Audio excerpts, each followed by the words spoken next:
Hello everyone and welcome to today's major markets update for Monday the 13th, 2022. It is the 13th, it is full moon.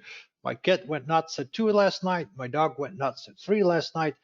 I'd get up at 5, so no sleep, lots of coffee, but the market continues. It's downside, so we have to be alert, we have to be ready.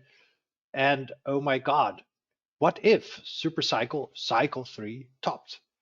Please remember, fourth waves are big and small in the stock market, most often irregular flats. So I'm going to zoom out. Normally this is reserved for Friday's updates, but we've mixed it up a little bit. So today I also want to present the bigger picture and how bad the super cycle fourth wave can be. Depends on what label you want to give it. The bigger the label, the scarier it sounds. Call it a micro four wave. Who cares, right? It's just a micro. We don't know in the grand scheme of things actually which exact wave it is, but it's fine. We just label it. What if a larger fourth wave is underway? By the way, this is the painting by Edvard Munch from 1893 called Scream. It's a very famous painting, of course. It's Impressionism, I believe it is. And same time frame as the famous Dutch painter Vincent van Gogh, in Dutch Van Gogh. Believe it or not, he painted the famous painting, The Potato Eaters, the aardappeleters, quite close to where my parents live. We know where the location is. That used to be a peat hut where he painted that painting. That was a peat hut where the farmers were living and digging for peat to burn, of course, as a fuel. Anyway, a long story short, oh my God, what if the cycle fourth wave is underway? All right, let's have a look at the charts, shall we? And besides that, remember, Elliott Wave is a fantastic tool. We always have if-then scenarios. We always have alternative scenarios, and you let the market decide if the alternative scenario becomes the preferred scenario, yes or no, as we did with the hourly chart already. Essentially, last Thursday got invalidated for the 1-2 setup and became the irregular expanded flat B wave. Also there, irregular expanded flat B wave. Are we in a potential irregular expanded flat wave 4? All right, let's start with the Nasdaq. The Nasdaq did, in my humble opinion, primary 1 and 2 in the early 2000s, major 1, major 2, a couple of years later, and is now in major 4. So major 4 is of a same degree as the 2008 market crash. So far, so good. So that's why I continue to keep this 3 label here. All right, black 3. Now, ideally, of course, a major 4 bottoms at the 38.2% retrace of all of major 3 to be determined if we can do it. Also remember, fourth waves are, as I said, mostly flats. So we are in wave A, we get wave B, and still wave C. So this can take a couple of years to develop. If I would label it a little bit differently, cycle 1, cycle 2, cycle 3, cycle 4, fine as well. We're very close to the 38.2% retrace. And here you can already see what I mean. How would a flat wave 4 look like?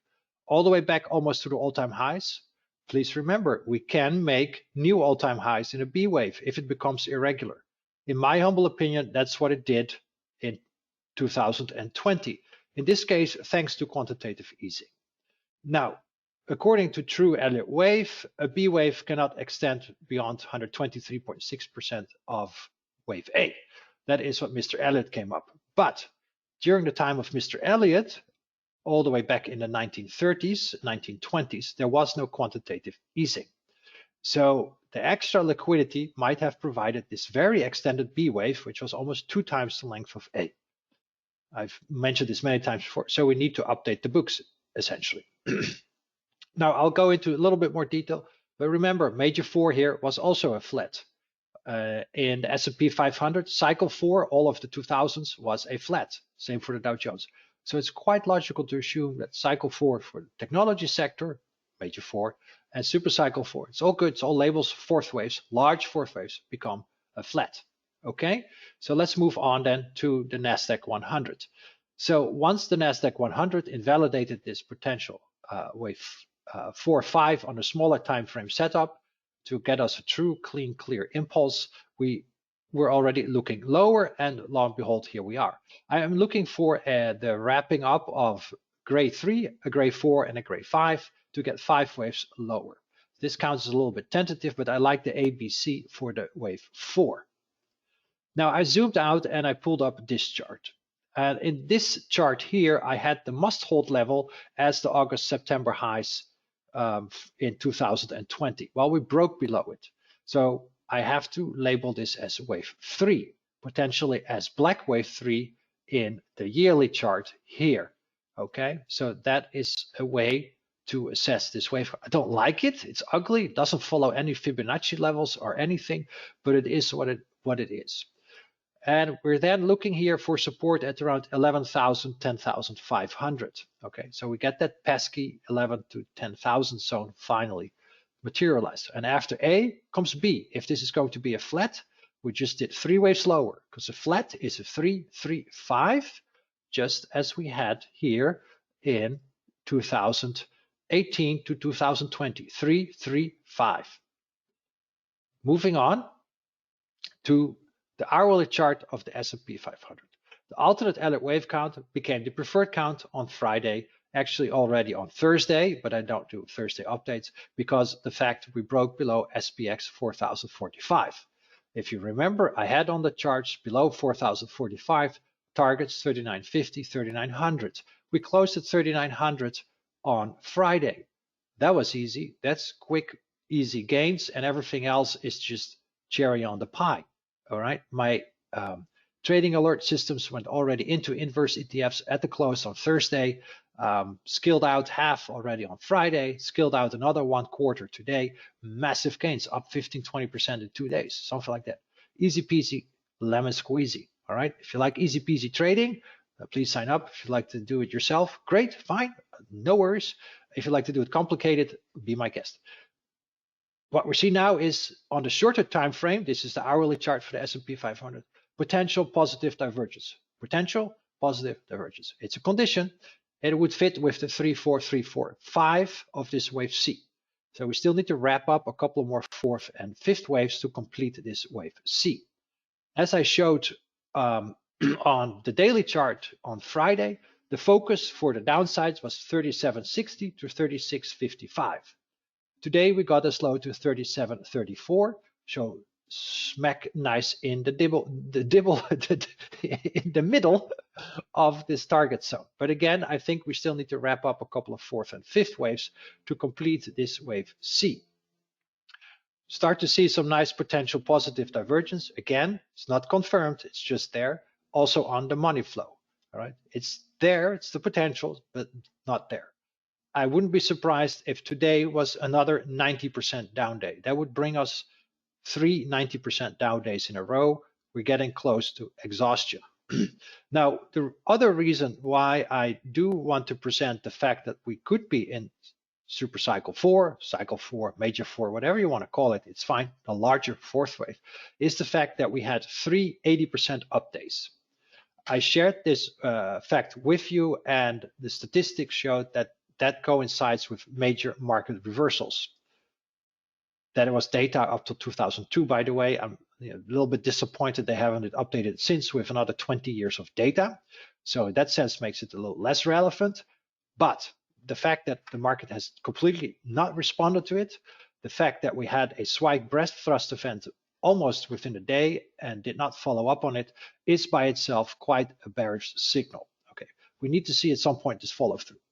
And if we don't see it, and instead the market completely reverses and craters, that's quite bearish. Now, the idea here is that we have a double zigzag. All right, that remains the same. Now, this double zigzag is the 3 waves. So that is then wave A of the flat, A, B, C. And I will see how wave B is going to fill itself in. But B waves often retrace over 80% of the A wave, to be determined. But I think we could be in for quite a surprise longer term. Moving back to the hourly chart real quick, I wanted to show you how extremely oversold the market is based on the hourly MACD. I have data going back for 25 years. That's it. So it's pretty relevant. As you can see here, the swings have gotten bigger and bigger on the hourly MACD. moving average conversion divergence indicator. In March 2020, we had the lowest MACD reading in history based on available data. And you can see here these swings have kind of exacerbated. We'd never had such large swings. And now we're at the second lowest reading in history for what I have data available.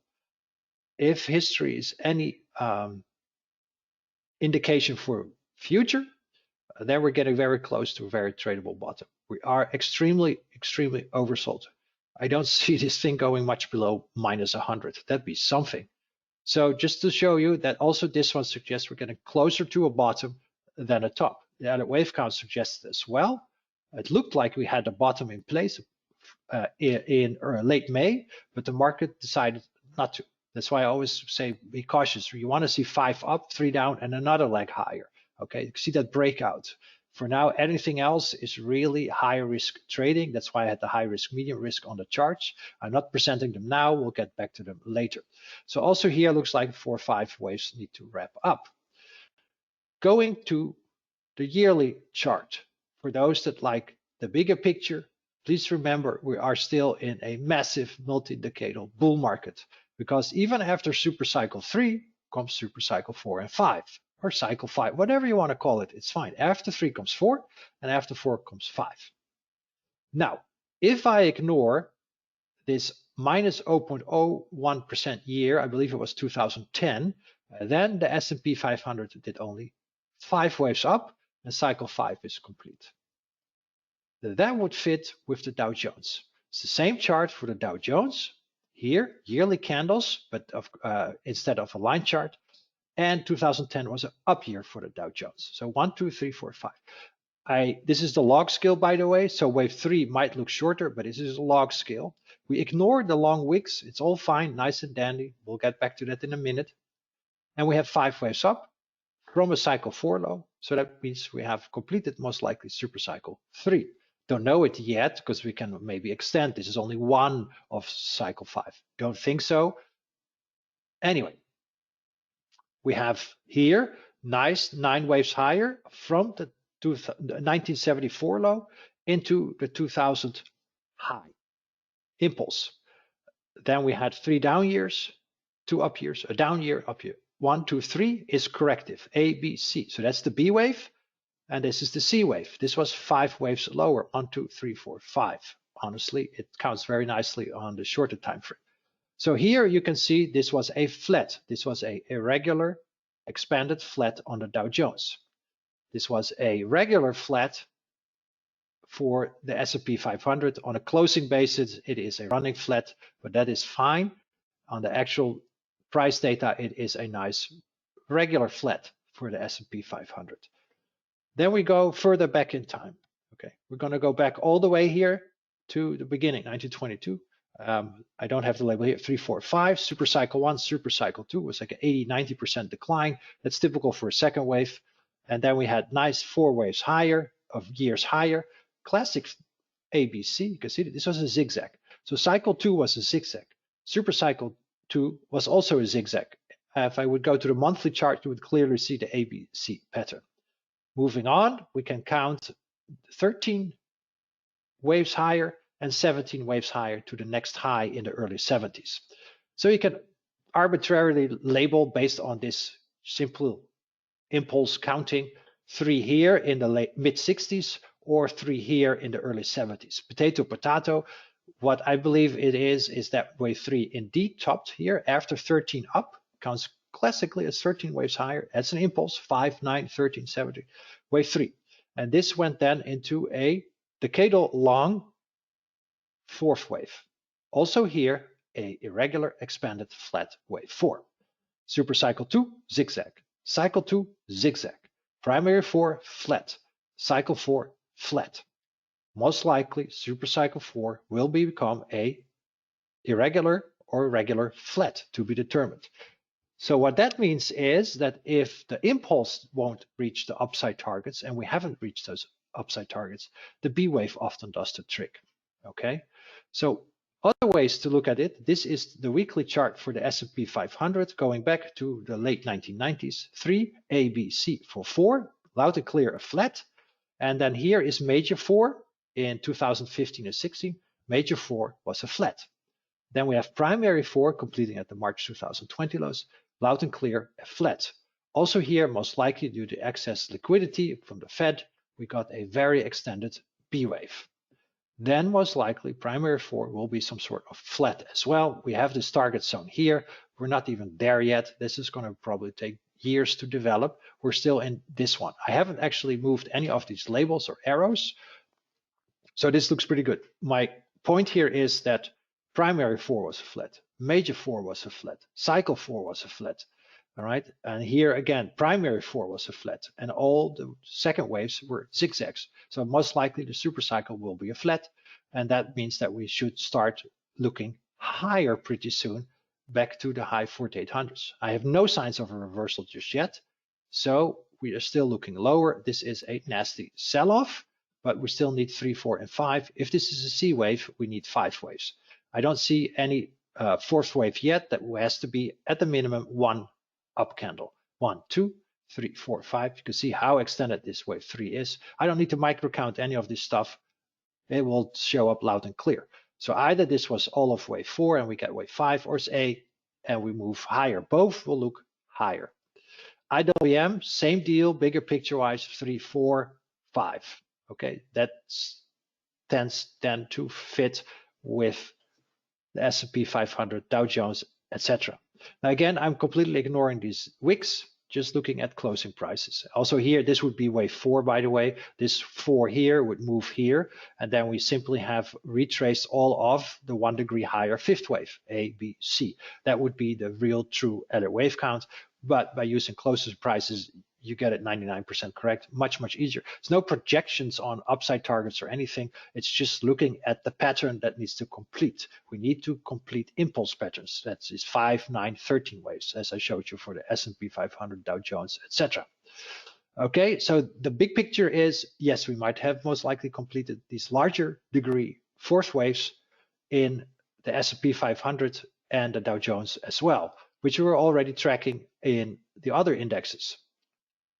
That would align if I ignore this minus 0.01%, the S&P 500 with the Dow Jones, okay?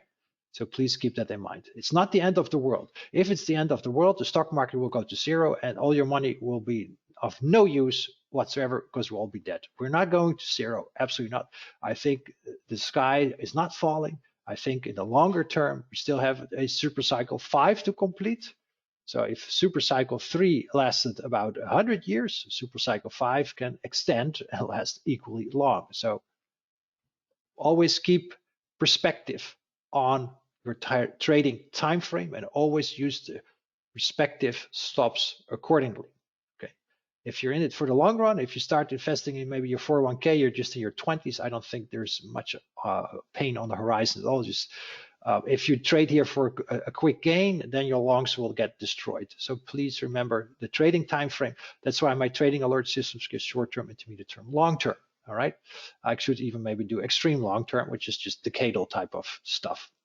Okay, moving on to some sentiment readings. This is the total options put call ratio.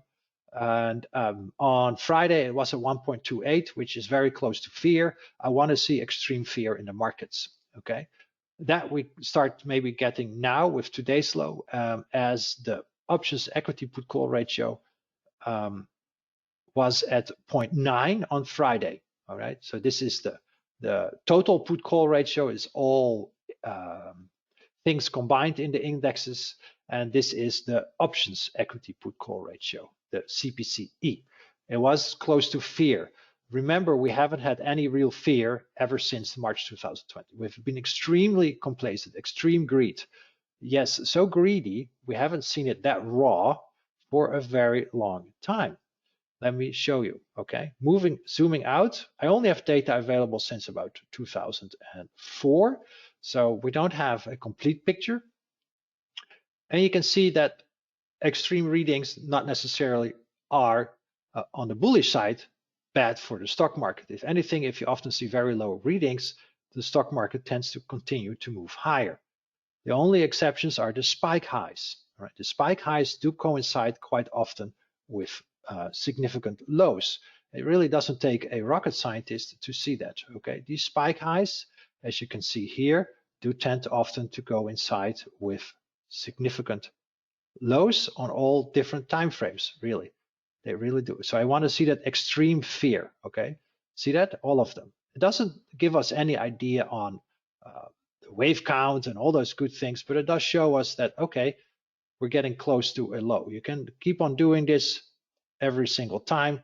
And as you can see here, most of the time we have these extreme peaks. We either get just simply a bounce or we're getting really close to very tradable bottoms.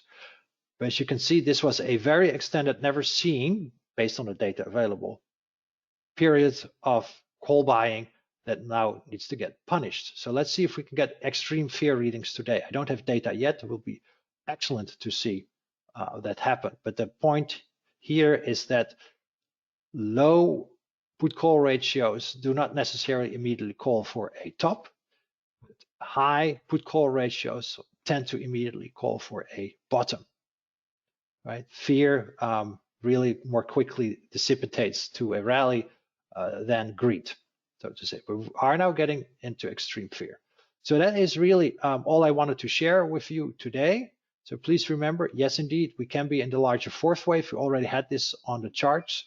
I'm now adjusting it to the S&P 500 as well. We're getting extremely, extremely oversold on many readings, but oversold can always become more oversold. Looks like we need to wrap up some smaller third, fourth, and fifth waves. Focus for the target zone is 3760, 3655. Can go to 3500. We'll have to wait and see how much more fear is left in the market. Okay, so I am still looking for the wrap up of these smaller fourth and fifth waves. And the Dow Jones combined with the S&P 500, if I take away one data point, could suggest we are indeed in super cycle 3, but fourth waves tend to be on all degrees, the primary, the major, the cycle flats, either irregular flats or regular flats. So that bodes well for the next rally, because in flats, the B wave tends to move back up almost to the start of the A wave or even beyond. So that's really what I wanted to share with you. So for now, the pressure remains to the downside. Nasdaq as well. I'm looking here in, I would say, high 10,000 to low 11,000, and need to wrap up these fourth and fifth waves. So the pressure remains to the downside. We do simply need to break above last week's high to suggest this decline is complete. But we have now massive gaps on the chart. Please keep that in mind, massive gaps.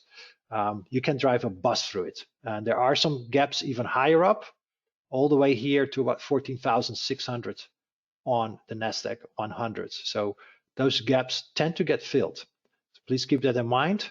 And the last thing I wanted to share, by the way, is a nice tweet from Mark Minervini. Guy's been spot on. No wonder. I think he is the trader of the last decade or two. He already did sell signal in November 2021, late November. So that's a pretty good sell signal. And he argues that if there is no recession, because it's either recession or no recession, inflation, stagflation, whatever it is. I'm not an economist. The market, the economy can do whatever it wants to do. I track the markets. But according to him, with no recession, the probability argues the next leg down, if we get one, this is, by the way, from a couple of days ago, will likely be the last. Okay? So if not, then, and the inflation continues, all that stuff, the odds suggest a more prolonged correction or a bottoming process. So both favor the idea that, okay, this wave A seems to be quite soon complete. This is the last leg slower. He also have mentioned it in different tweets. His word is, of course, not the gospel, and it's not always true. Nobody is a market guru, but it does help to follow people that have been in the markets for many decades and know how they work. So please keep that in mind, that we are in potentially this last leg down for either wave A or a simpler fourth wave and moving back up. But I do want to see smaller fourth and fifth waves complete first. I see no reversal candle. Not on any chart is there a reversal candle in place. So for now, the pressure remains to the downside. All right. So with that, thank you so much for listening. Take care, trade safe, always use stops, and I'll see you all on Wednesday. And in the meantime, any questions, please email me and I'll try to answer as soon as I can in the order that has been received. Thank you so much. Take care. Bye.